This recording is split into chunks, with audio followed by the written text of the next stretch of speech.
So I was just reading over your form. Sounds like resource guarding. A little bit, and also just like jumping in general. Okay. Like, impulse control. Like he's a super friendly dog. Like he loves other dogs. He's never like had issues, I would say. I was gonna put this down right here. Yeah, go ahead. But he like it's very random, like with resource guarding. Like it's never like something I like will know is going to happen. Like, Sure. Jumping's a thing. But like but for example, like I live in a mid-rise building with like a little dog play area, and usually they don't bring toys down, but like every so often they do, and like half the time he's like more than okay with it. He like plays and they all share and it's whatever. And then a couple other times he'll just kind of like hold on to the thing and like run away from everyone. Sure. And also like if anyone gets close, he kind of like growls and like gets kind of weird about it. So I just don't know why in like those scenarios he's like, this is mine, and like everyone who comes near me is like, how did I get mad at you? Correct. It's just I just don't know what to expect. Does the object ever change, or does it not matter with the object?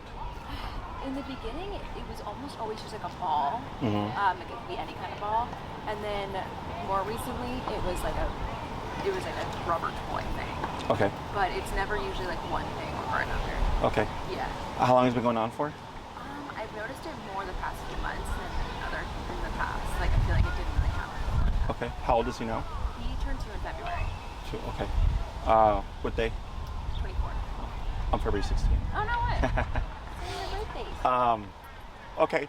And then and you've had him since he was a pup? Yes. 2 months? Yeah. Okay. And then I saw that you also did like drop it training and all that stuff with like food. Yeah, so he's been with a couple different trainers. Like the first one was in Denver when I was living there. Okay. He was great. I mean, he was like this big, so like he was very much just the basics, like potty training, all that. So he did great with her. The next trainer we had was with Tucker Pups, and like it just didn't really work for him, honestly. Like he did like the adult manners class, which helped with leash walking, but then with like the more specific issues like jumping, like impulse control, it didn't really do much. Okay. I just didn't really agree with like how they were going about some of the things. Like, but yeah, but he pretty much knows like all the basic training. He knows sit, stay down. Okay. What did you not agree with? There were things that like I'm trying to think of an example, but with things like for drop it, for example, like we were teaching him drop it to help with the resource guarding a little bit, but he's like he knows when we're training versus when it's real life. If that makes sense. So she'd be like, I need you to just do drop it. So he does it at home, like no problem. But then if it's like a real life situation, it's just like, don't really feel like it. So she was like, yeah, it can only be positive. Like you can't like correct him in like those situations. Sure. So I was just like, I don't think it's working because it's been like 5 months and I'm paying all this money. How many lessons did you do? I think we did like a series of classes where we practiced drop it, we practiced leave it, and then I continued with her after. I think like 5 or 6 sessions. Wow, just for the resource guarding? For like the jumping too, and I just made no progress. Okay. So I was a little disappointed, but like. Yeah, I mean, you're not the first person. Yeah. So we'll cover all that stuff. Yeah. So you did you guys do like redirect, or was it like if you drop something, you give him a reward and he learns to drop it? Yes, it was the reward, and like the thing is, he knows when we're training. Like, if he sees a hot dog, he's going to do whatever we say, especially in a more controlled setting. But if it's like outside, I can see that he thinks about it more, and if it's like not like the best treat possible, he's like, Like, so you did try to use the food outside in a setting where like he was starting to get. Oh yeah, I pretty much always have treats. Okay. Okay. Anything else?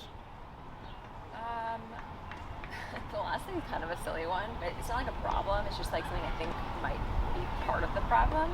So when we're on walks and we're like, because he's a pretty good leash walker, like he doesn't pull me too much. Like the only thing he does do is if, like, for example, if we were walking this way and we were about to pass that doodle over there, just an example, he would lay flat on the ground like this and just wait. Oh sure, like stalk. Like limbs would go like limp. Like if I tried to get him up, like he would not do anything. And then he's friendly. Like he just wants to say hi. But like even when I say like no, like we're not doing that, he kind of like jerks himself up. So like I was trying to use like a slip collar for a while to see if it would help, and I was just worried it would hurt him. Like it's like the martingale. Yes, like not the choke collar. Not the chain one, but the one that's like at the loop. Yes. Yeah. Yeah, exactly. Yeah. And I think it helped for some things, but like for that, I just worried it would hurt him because he would like jerk out last minute and like wouldn't really like get it initially. So that's why we're back to the harness. But Okay. that's the only other thing. And then for obedience, like, what do you have any goals for obedience? Like, well, like just in general, like. Yeah, like is his recall good? Is he? I know you said like. Recall has gotten a lot better.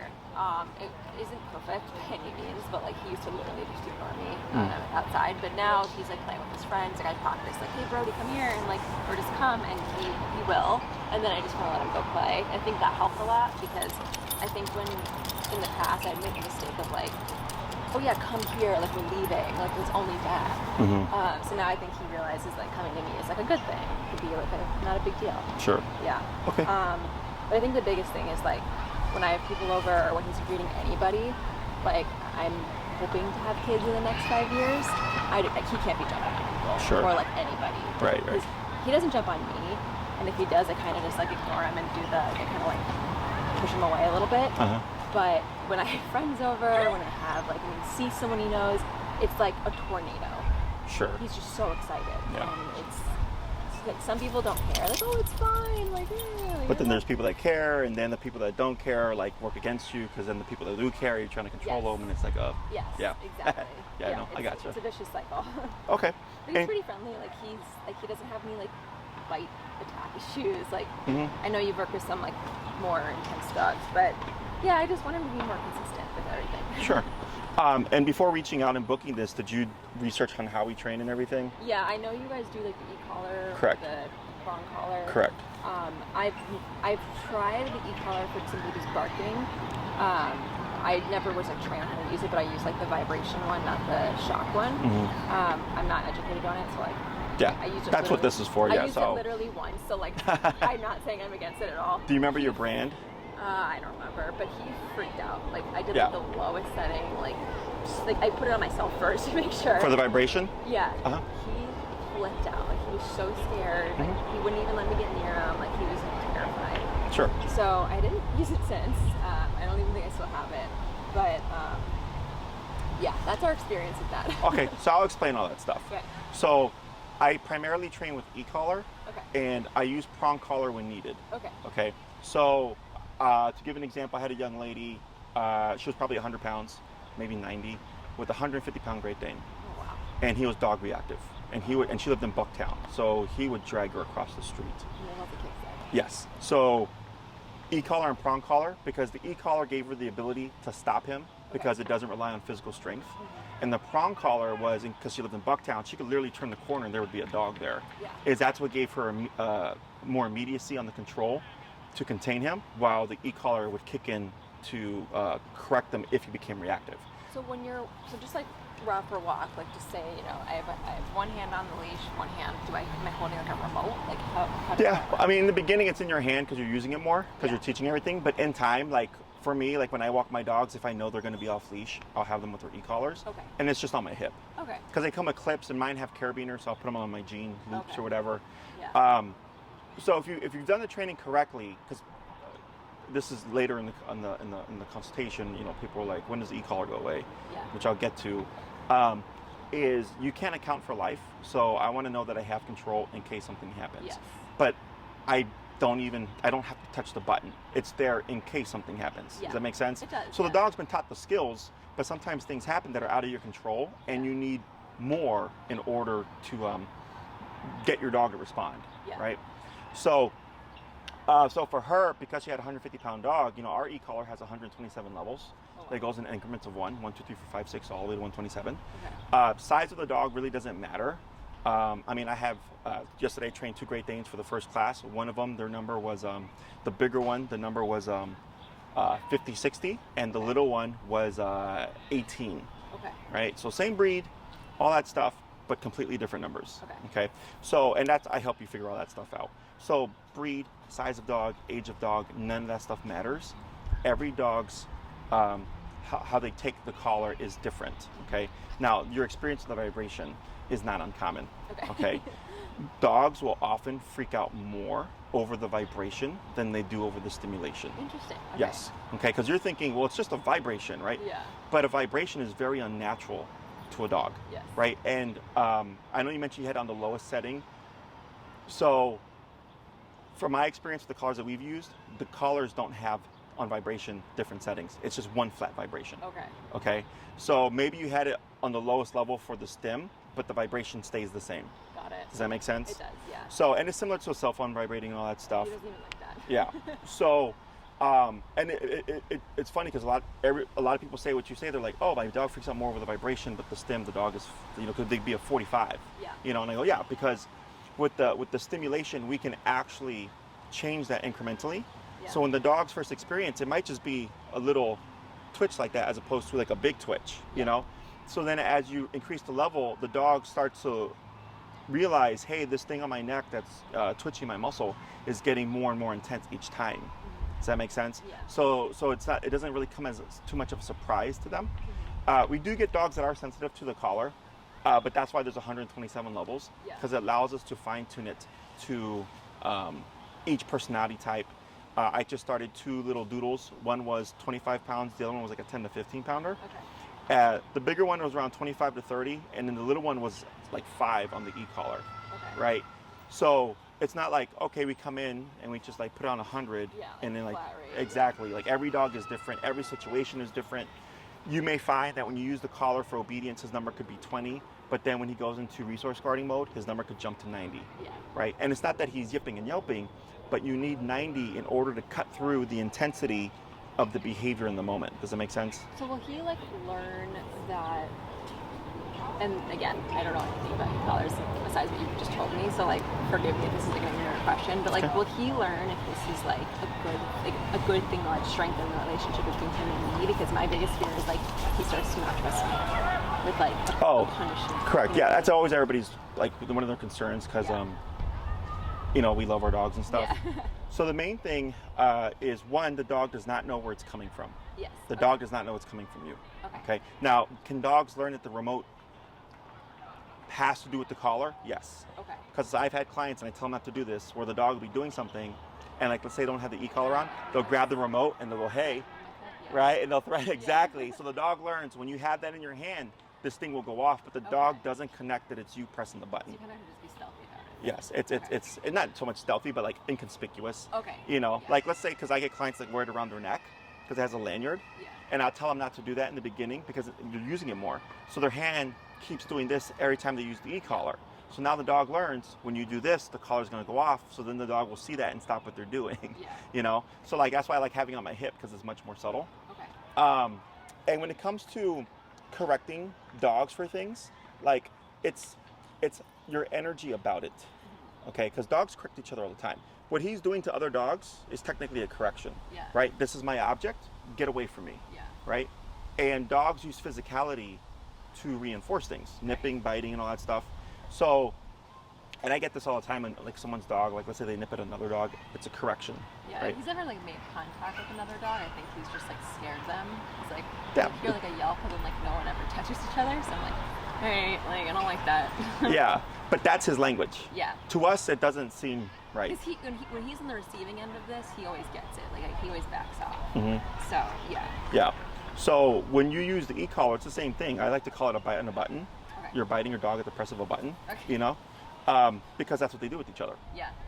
And like dogs don't use food to. I'm not against food. We use food for our puppies under 6 months. It's great to establish foundation, reinforce behaviors like pottying outside and all that stuff, right? But once they hit 6 months, obedience tends to go out the window, right? Because there's so much more stimuli. Teenagers. Yeah, he was a psychopath. He was like a team dog. Absolutely a psychopath. And Sure. I love it. So with the food stuff, like dogs don't do that. Like he doesn't go and reward dogs for like not bothering him. He corrects them when they bother him. Yeah. Right? So dogs are all about positive punishment. Okay. But we're taught that it's bad. And that's where I think that's there's where some things went issues. south. Correct. Because like he would do the things that would get him food, but he didn't know why it was better than what he was doing before. Right. So that's what aversives are meant for. They're meant to stop and deter things. Okay. Right? Cool. So like I was raised old school, I was spanked. Yeah. And spanking hurt, but the intention wasn't to hurt me.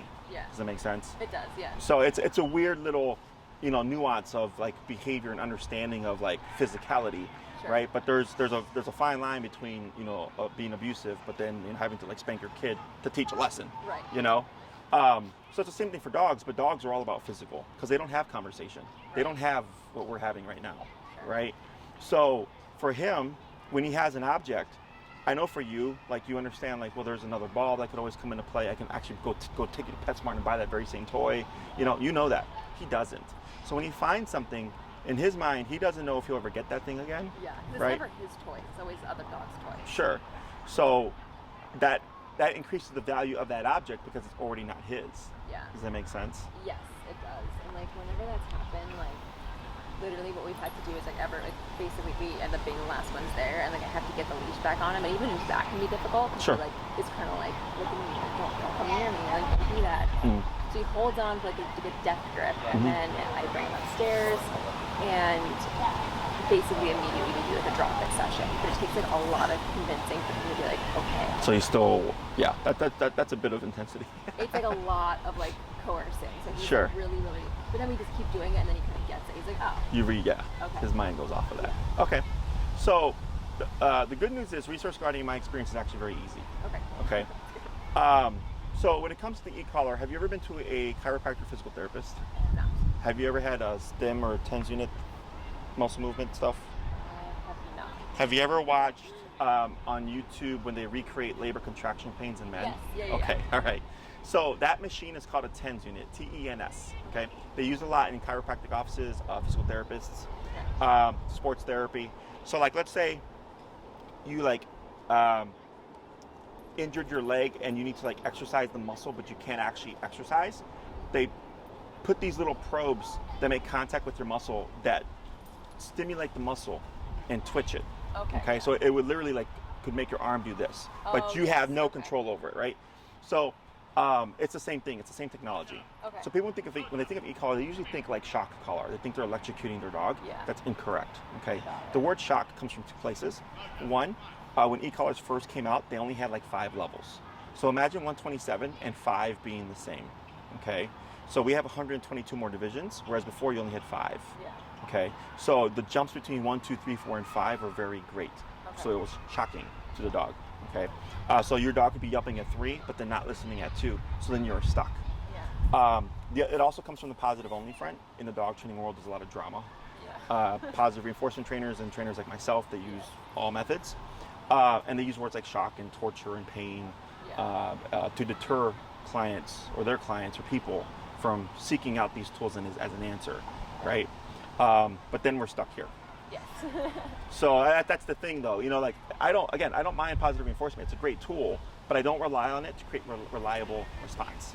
Okay. Like his puppy trainer, when he was like his first one, was a big advocate of e-collars. Sure. So and he responds really well to that whole like concept. So yeah. Okay. So when it comes to addressing, because you have the jumping, you have the resource guarding, and I also think that part of the problem is overstimulation. He's not too bad because he was actually able to settle fairly quickly. Yeah, this actually is pretty good for him. Like, I was impressed. Yeah. I think it's because we're chill. Like we're Just hanging out. Yeah.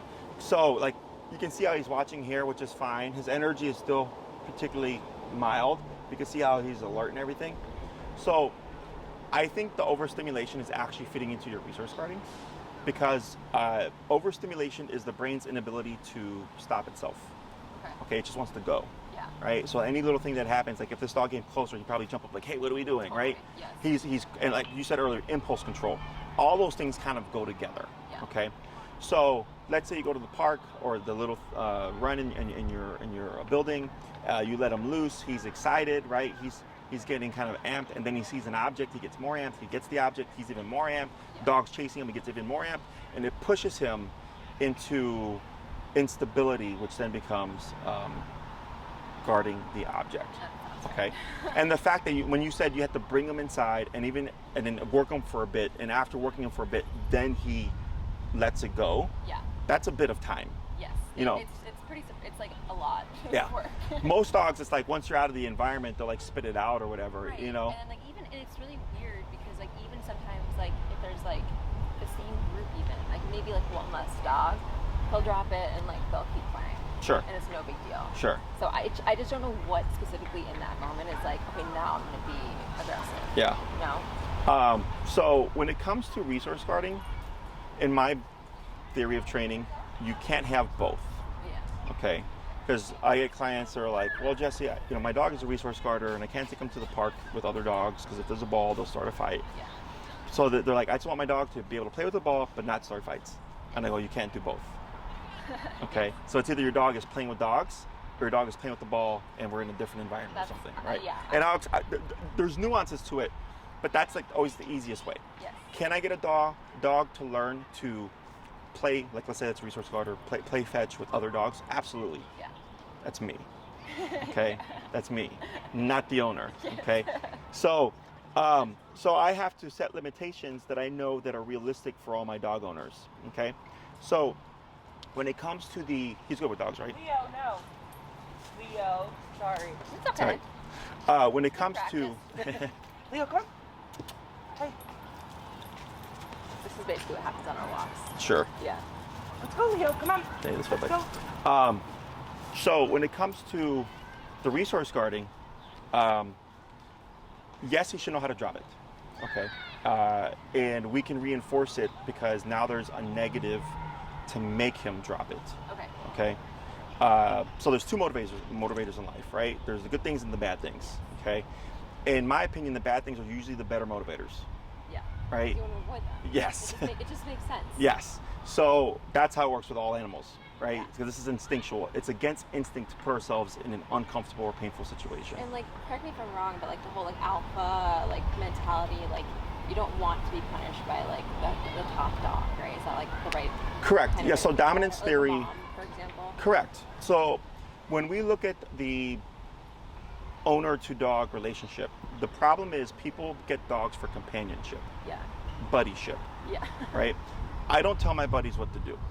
Correct. Does that make sense? Yes. Because we're companions, we're friends, right? But I can tell my employees what to do, Mhm. right? If I had kids, I could tell my kids what to do. Yeah. You say a relationship, but that's the problem. Yes. Because humans get dogs for companionship, but really it's mom to Right. dog, teacher to student, boss to employee type relationship. Yeah, and he's my first dog, so I think in the beginning I was like guilty of that. So I think I would, especially when he was like 8 months old, he would like really test Yeah. that limit. Yeah.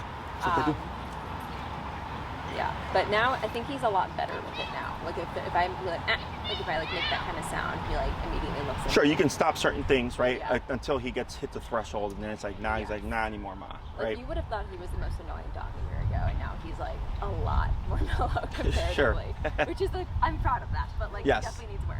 So, when it comes to personalities and everything, it always comes down to the owner. Yeah. Uh, Do you mind if I pour him some water? Really No, quick? go for it. Okay. It's what you allow and what you don't allow. Yeah. Okay, there is no such thing as good or bad in the dog world. It's what they can do and what they can't do. Yeah. So with the e-collar, it just allows you to really fine tune what he can't do. Okay. Right? But then also reinforce what he has to do. Like if he's playing with his dog friends at the park and you call him, he has to do that. He has to return to you. And that's where the aversives come into play. Okay. Okay? Yeah. All right. Sorry.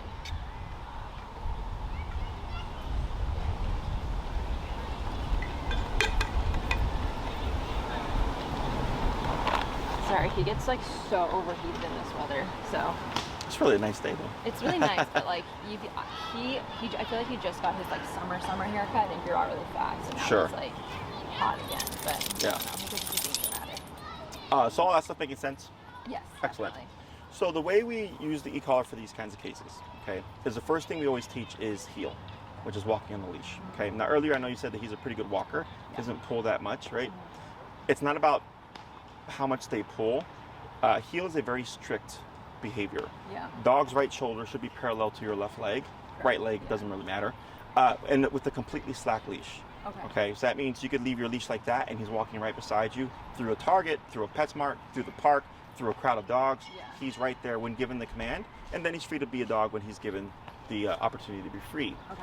So the reason why we always start with that first is because most people walk their dogs 3 times a day, 7 days a week. So that's 3 times a day, 7 days a week that you get to practice this healing exercise, right? It helps get the dog over the e-collar faster, because you're exposing them 3 times a day, 7 days a week. Yeah. It helps you get your experience of how the e-collar works. What are your dog's particular levels in different kinds of settings, right? So it allows you to learn this completely new concept and tool much more quickly because you're using it 3 times a day, 7 days a week. Okay. When people use e-collar, they tend to think of it as solely a punisher.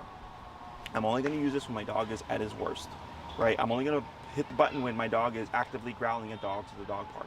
I'm only going to use it when my dog is jumping on people that don't want to be jumped on, right? And when you use it that way, that's where it becomes a problem, okay? Because structure is constant. So for us as humans, we have laws, right?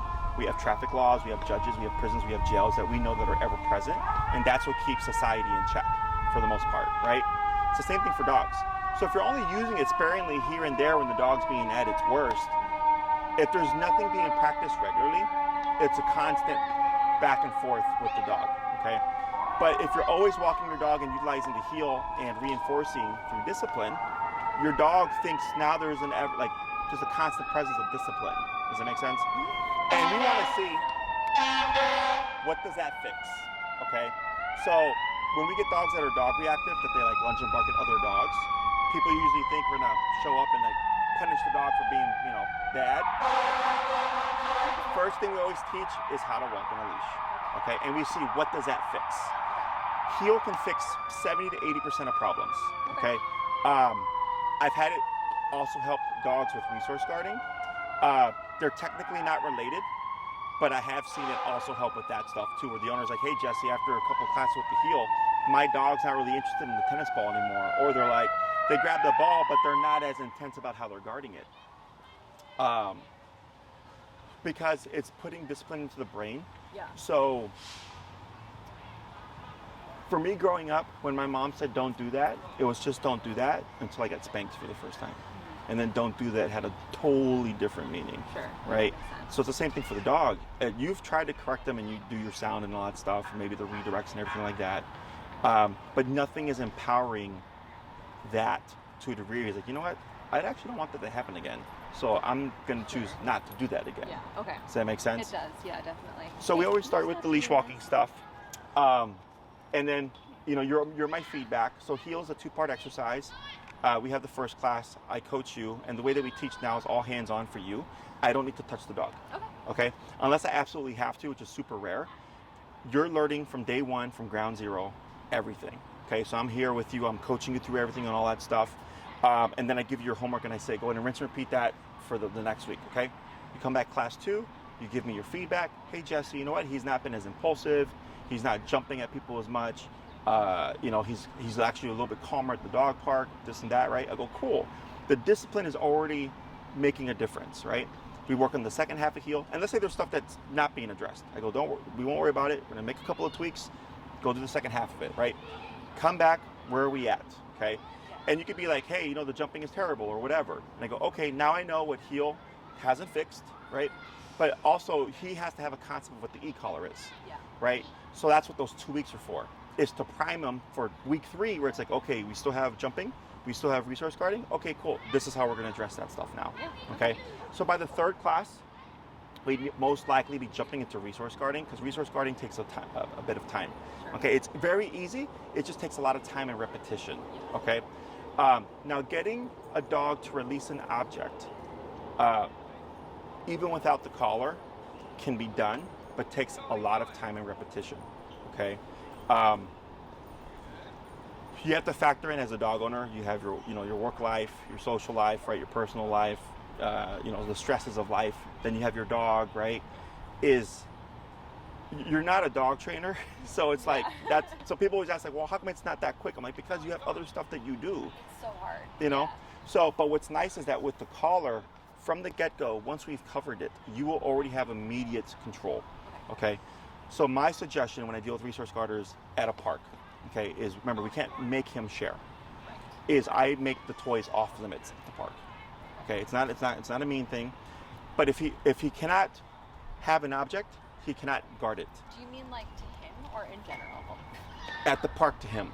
Yeah. Okay. Right. So just in practice example, like, would you like basically just not let him go in the park? no, you can go in the park. Oh, okay. He just can't play with the toys in the park. Because we don't go to like the big dog parks because I've seen too much crap happen there. But like, Sure. in my building, it's all the dogs that I know personally. So Sure. it's like I just trust them a lot more. No, that's all perfectly fine. Okay. It's just he wouldn't be allowed to play with the objects in the park with the other dogs. Okay. Because remember, you can't have both.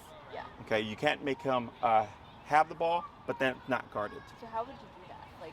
We correct them for going for the objects. So what we're doing is we're making the objects in the park off Okay. limits. Oh, so you mean like with the remote? With the collar. Okay, yes. Correct, Okay. right? So now when he goes to the park, he's gonna be like, okay, well if I can't play with these toys, I can't guard them. Yeah. So I'm just gonna play with the dogs that are here. Okay. Okay. Now if you know there's dogs that he's great with that he never guards, in that context, you don't have to do that rule. Okay. Because you know, right?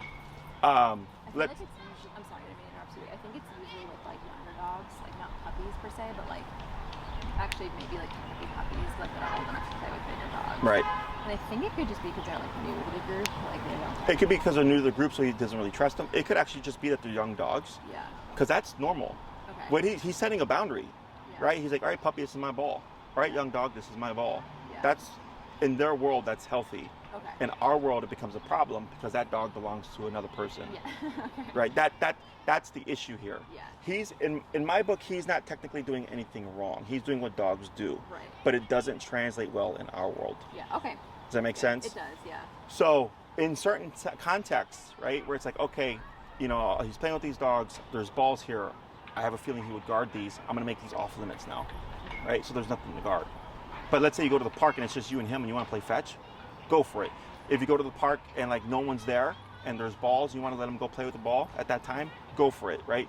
It's all context based. Yeah. Okay. But the easiest way to avoid a problem is to just not let him, when there's dogs around, interact with the toys. Okay. Does that make sense? Yeah. And again, it's because you're a dog owner, not a dog trainer. Yeah. Okay, so it gets a little bit more complicated if you're trying to get a dog to coexist and share with other dogs in that kind of setting.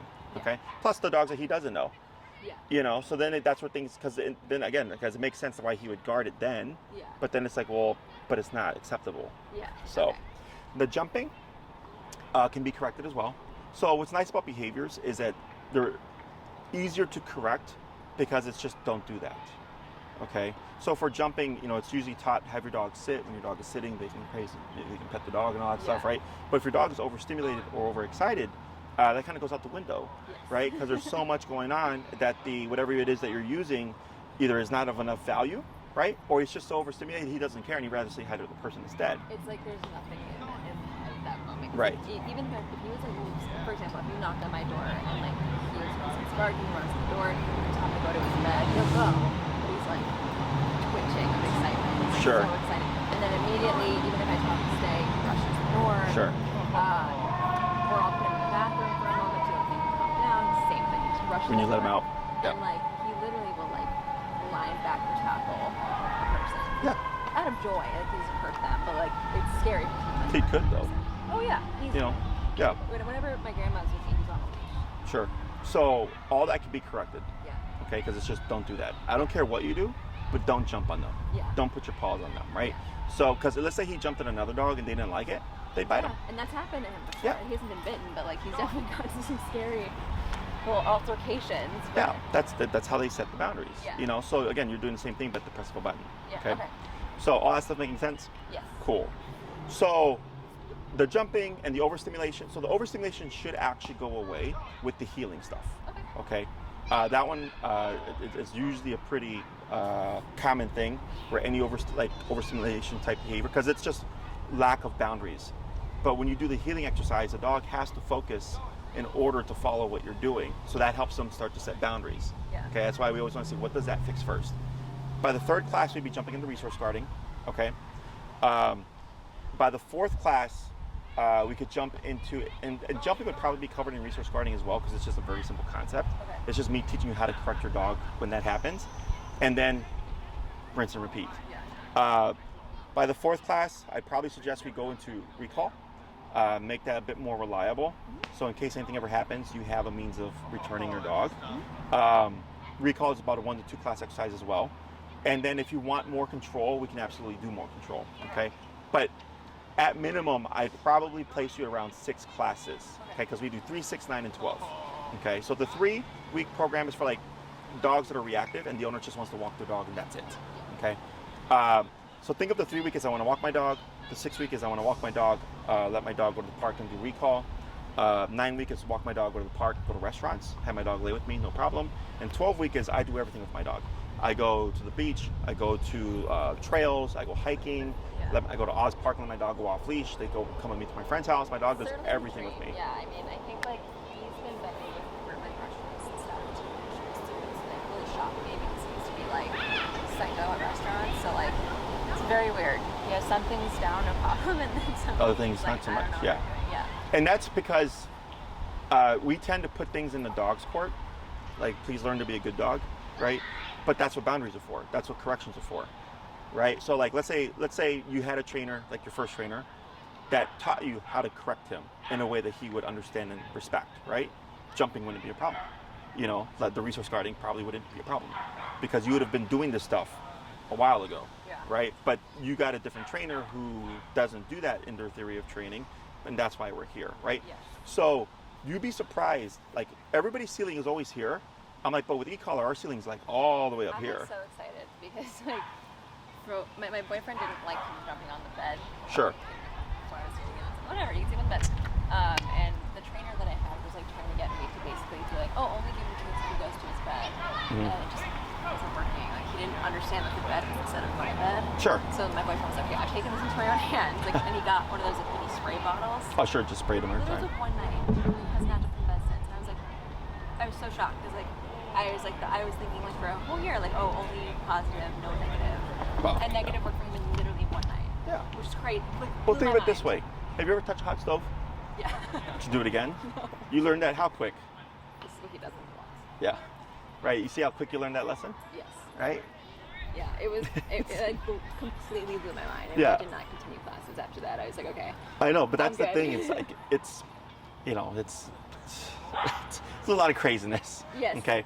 So, you know, what we're doing is, again, it's tailored to the dog. Every case is different. I don't know what your dog's level is going to be like on the Yeah. e-collar.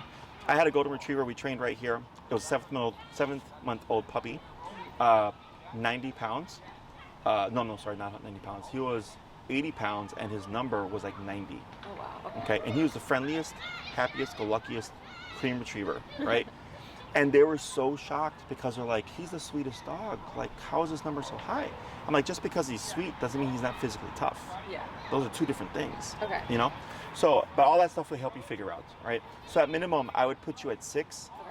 for what you're dealing with, okay? 2 on leash walking, 1 on resource, or technically we would have 2 on resource learning, so it'd be 2 on leash walking, 2 on recall, and then 2 on jumping and resource guarding, and probably review if needed. Okay. It's rinse and repeat. It's going to take time. Yeah. Okay. Now, when it comes to because this is the most common question I get, and I mentioned this earlier, is when does the e-collar go away? Okay. And in my book, when you need it, it doesn't. So what that means, if you're out walking your dog, I'd have my collar on. If he's going to the park, I'd have my collar on. If people are coming over, you can have the collar on. Sure. You know, Why? first 15 minutes, and then once he's calmed down, you can remove the collar. You don't need it Yeah, anymore, okay. right? And it's nothing good or bad because they're like, well, if the training's so good, why do I need it, right? And I go, because people think that the myth of like the dog learning to be a good dog, right? It's a myth. It's not a thing. Like dogs don't one day wake up and go like, you know what, Mom? Thanks for paying for all that training. I'm gonna stop what I'm doing now. That doesn't happen. Yeah. Okay. Your dog is being a good dog because you're making them be a good dog Yeah. through consequence, expectation, accountability, right? And of course, rewarding the stuff that you like. But that's because you're being a good dog owner who's reinforcing the rules, right? Like, I mean, humans. Do you drive? Yeah. Do you go on the expressway? Yeah. Do you go the speed limit? Yeah.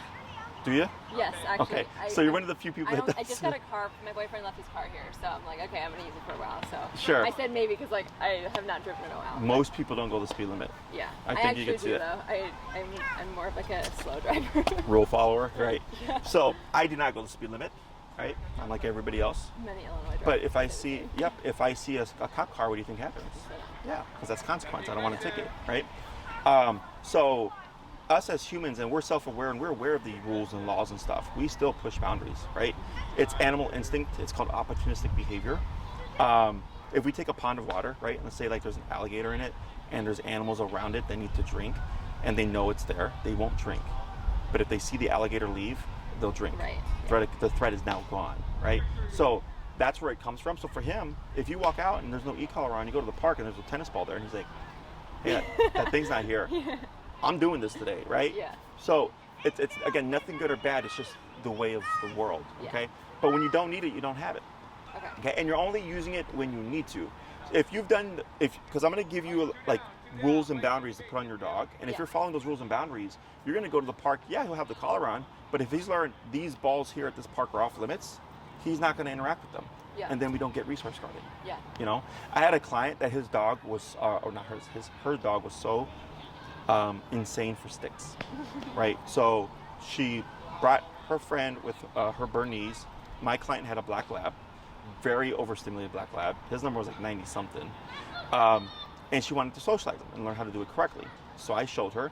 But then when we stopped, he just kept going for sticks, right? And she's like, yeah, this is another thing that he does. He gets so obsessed with sticks. He never like even cares about the dog. So then I was like, well, how much do you want to play with the dog? And she's like, well, I really like you because it's like my best friend's dog, right? It's like, okay. So I started correcting him every time he went for the stick, right? It took me about 5-8 minutes. And then eventually he stopped going for the sticks, but then he was like, there's a dog here. And then he started playing with the dog. But because he was so in tune with the sticks, he didn't care about the dog. Does that make sense? Yeah. So there's also stuff like that happen where the owner's like, well, I like my dog to play with the dog. They're so, overwhelmed by the ball or whatever. They don't. So we go, when we remove them, it opens up the option of like, maybe I'll play with this dog. Okay? So at minimum 6, if you want to get more control, 9 and 12, right? 9 is a nice like middle ground for a lot of clients. It also gives us a little bit more of a buffer in case, I highly doubt it, where like, let's say you're doing the resource guarding stuff and you're having issues, it just gives us a little bit more time in classes to work on stuff, okay? But more often than not, it's pretty straightforward. 12 classes is really like if you just want the whole 9 yards, right? Where it's like, yeah, I want to do everything with my dog and not have to worry about control. If you want to go somewhere, tell your dog to lay down on command, and he just lays there. Like you can do that, for up to 2 hours if you want. Off-leash recall. And recall is the only command that needs to be off-leash. All these commands can be built up to no leash, okay? Sit, stay, down, come, play, seal. 6 commands. Can all be built up to off-leash reliability with an e-collar. It's just whether or not the owner needs it, okay? The only command that has to be off-leash reliable is always recall, okay? And recall does also take a long time to teach, so I try to get that in as early as possible too, because you have to go to the park, pop your dog on a long leash, let him be a dog, practice the recall, reinforce the e-collar, and the weather can affect things. If your dog doesn't care about the environment, how are you going to train, right? So like there's a lot of variables there. But everything that we do is meant to be realistically applicable. Okay, that's why I do e-collar, and I only do e-collar for any dogs over 6 months. Okay, I've been doing this 12 years, and I learned very quick that the limitations of food was pretty low. Okay, getting great for puppies, but once they're 6 months, I train them like adult dogs. Okay, other questions? No questions. He's a 50-pound dog? Yeah. So the collar that you would need, and Maria will send you this information, is the Dog 2300. It's meant for 70-pound dogs and under. Okay. So it's meant for a dog his size. It doesn't matter if there's a 20-pound gap. I could put on my 8-pound Chihuahua and he'd be totally fine. It's a 3/4 mile range, fully waterproof system. Both the transmitter and the collar itself. So he could go swimming in it and all that stuff. It could be raining, no problem. Nothing's going to happen. It's just send you that information. You can get it through us or you can get it through Amazon. I don't care where you get it from. I just care that you do get the correct collar. Yes. Okay. Let me think here. Any questions or concerns so far?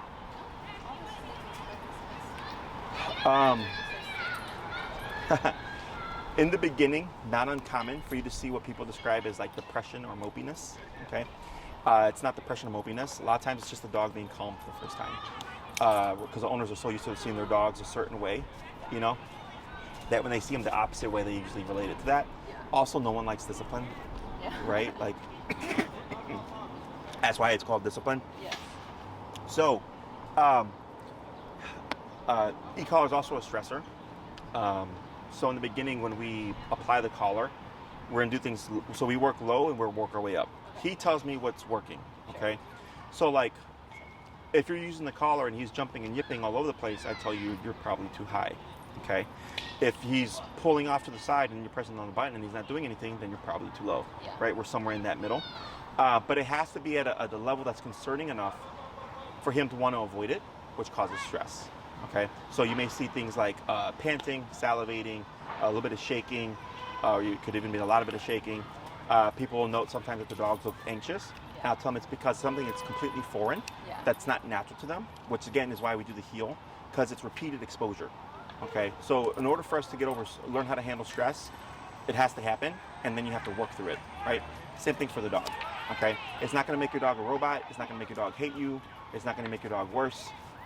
E-collar cannot make what's not there appear. Okay. Does that make sense? Yeah. Other questions? We answered a lot of them throughout. I'm trying to think here because I think we covered all the common questions. I'd get rid of that harness. You can do it. You can use it for now, but that feeds into your problem Okay. because harnesses double and or triple a dog's current state of mind, right?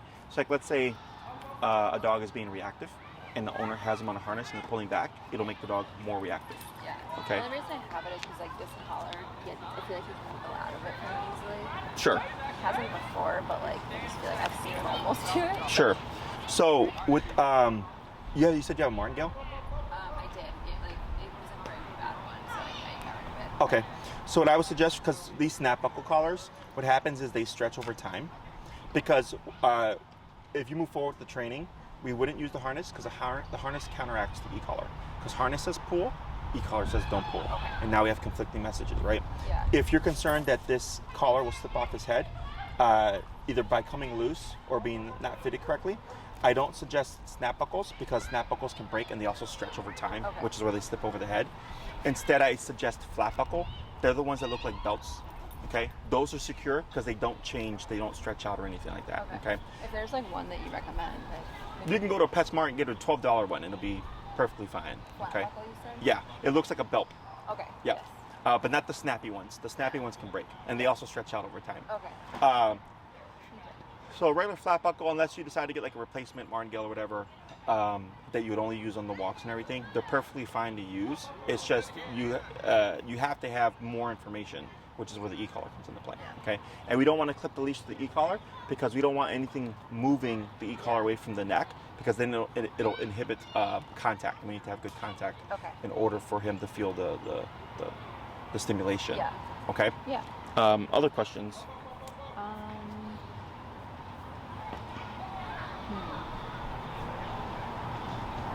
I can't think of any. Are we Okay. gonna do all the train sessions here? Yeah, so except for maybe the resource guarding one, we'll probably be inside my facility so that we don't have extra distractions.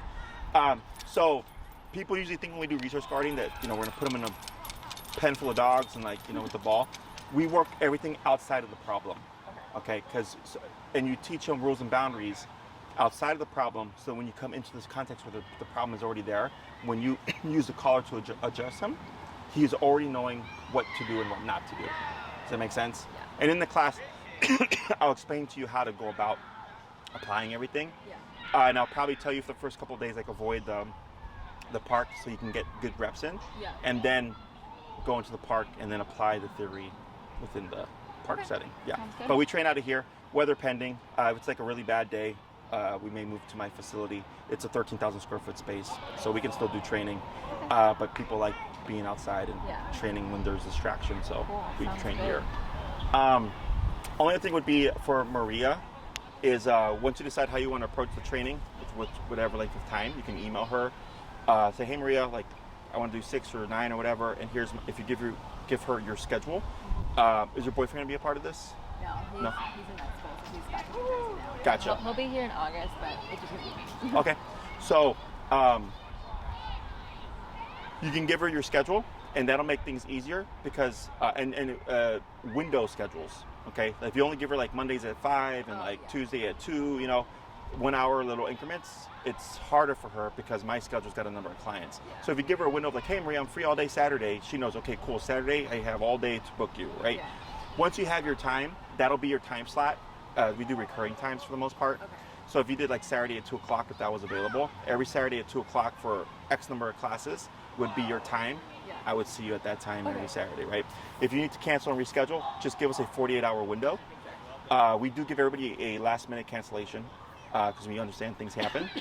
But it's hard for Maria to adjust my calendar when it's within 48 hours. Yeah. If you cancel too late for the second time, it does count as a class. But as long as you cancel reschedule in time, there's no issue. You don't lose the class. Okay. You also have what we call the priority, which I mentioned that if you did 6 classes, that time for 6 weeks plus 1, so 7, that's your time. No one can take it from you. But let's say you have to cancel reschedule a number of times and you gave plenty of notice. You don't lose the classes, but you'll lose priority, right? Once that 7th week happens, it's like, okay, you lost priority. You still have 2 classes left. What other times are you available? And then we finish off the classes at a different time slot. Okay. Yeah. Because my schedule, especially in the summer, tends to book ahead of time. Okay, so it just helps keeps things moving forward. Otherwise, not an issue. Other than that, I don't foresee any issues. Yeah. I'm It's excited. a pretty straightforward case. So, and I can only take you as far as you're willing to go. You know, so if like, let's say we discover your dog needs 60 to like stop the resource guarding, and you don't want to do 60, like, I can't help you. Yeah. Okay, so just keep that in mind. Everything that we do is logical, methodical, and when you hear it, it'll make sense. Very easy for you to apply and replicate. But there's some times where dogs are a bit tougher than we expected. So then the owner's like, oh my God, I'm in 95. I'm like, it's okay. Like, the dog's still willing to fight for the ball, so Yeah. it's apparently not enough. Yeah. Okay? Anything else? No, I'm looking forward to everything. Okay. So feel free to contact Maria. Otherwise, she'll get in touch with you. Okay. And she'll send you the information for the collar and everything. And then handle all the booking stuff from there. If you have any questions you may have forgotten to ask, feel free to shoot her an email.